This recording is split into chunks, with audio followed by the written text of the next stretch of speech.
Present indefinite tense की अपार सफलता और दर्शकों के प्यार के मिलने के बाद आज हमारा दूसरा टेंस प्रेजेंट टेंस का दूसरा पार्ट, प्रेजेंट इंडेफिनिट के बाद दूसरा प्रेजेंट कॉन्टिन्यूअस टेंस या प्रोग्रेसिव टेंस या प्रेजेंट इम्परफेक्ट टेंस, तीन नाम इसके हैं।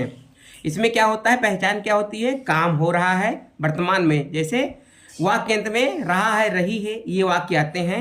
और यहाँ पर रूल क्या है, कोई सब्जेक्ट करता हो, उसके बाद क्रिया है, क्रिया के बाद हम उसका आईएनजी फॉर्म या वर्ब की चौथी फॉर्म लगा देते हैं। सिंगुलर सब्जेक्ट होगा, एक वचन करता होगा, तो उसमें हम इज लगाएंगे।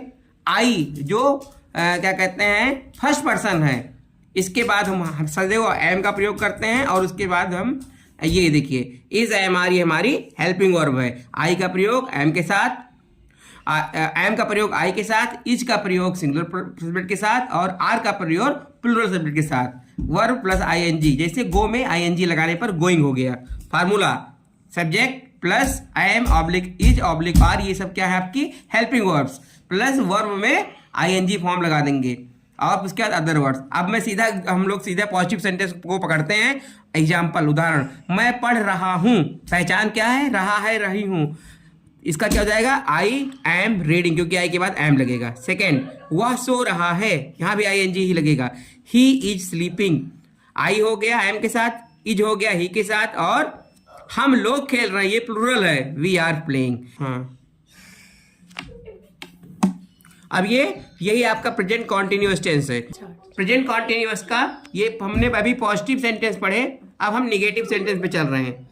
राम नहीं खेल रहा है, जहां पर नहीं हो, राम इज नॉट प्लेइंग, नहीं क्या लगाएंगे, वर्ब के पहले लगा देते हैं, राम इज नॉट प्लेइंग। फिर क्या है, मैं नहीं खा रहा हूं, मैंने ये प्रयास किया है, इज वाला भी आ जाए, एम वाला आ जाए और आर वाला आ जाए, एक वचन और आई के साथ, और उसके बाद बहुवचन भी आ जाए, जिसे तीनों हेल्पिंग और हमारी यूज हो जाए। मैं नहीं खा रहा हूं, आई एम नॉट ईटिंग, बच्चे नहीं सो रहे हैं, चिल्ड्रन आर नॉट स्लीपिंग। अब इसके बाद आता है इंट्रोगेटिव सेंटेंस, प्रश्नवाचक। इसमें भी दो प्रकार का कैच है। क्या मोहन खेल रहा है, क्या अगर स्टार्टिंग में आएगा, जैसे मैंने पिछले प्रेजेंट इंडेफिनिट टेंस में बताया था, अगर क्या पहले आएगा तो हेल्पिंग वर्ब पहले आ जाएगी। क्या मोहन खेल रहा है, question mark, is Mohan playing. और दूसरा सेम सेंटेंस, यही क्या हम उठा के मोहन के बाद लगा दें, सब्जेक्ट के जस्ट बाद अगर क्या आएगा तो ये WH स्टार्ट हो जाता है। व्हाट माने क्या, मोहन क्या खेल रहा है, व्हाट, फिर helping verb is Mohan playing. Mohan क्यों नहीं खेल रहा है, तो यहाँ क्यों के लिए होता है why is Mohan not playing. अब ये आपका इस तरह से प्रेजेंट कॉन्टिन्यूअस टेंस का पूरा कवर हो गया। ये मतलब सारे बच्चों को ये आ जाएगा, जिस बहुत इजी वे में। और इसका हमने कुछ एग्जाम्पल भी दिए, मैंने कुछ एग्जाम्पल दिए हैं आपके लिए। अगर आपको वास्तव में ये टेंस समझ में आ गया तो आप ये तीनों एग्जाम्पल को सॉल्व करके हमको कमेंट बॉक्स में उसका आंसर लिखिए, मैं आपको बताऊंगा सही गलत क्या है। Thank you for watching my video, please share, like, subscribe to other groups also. Thank you.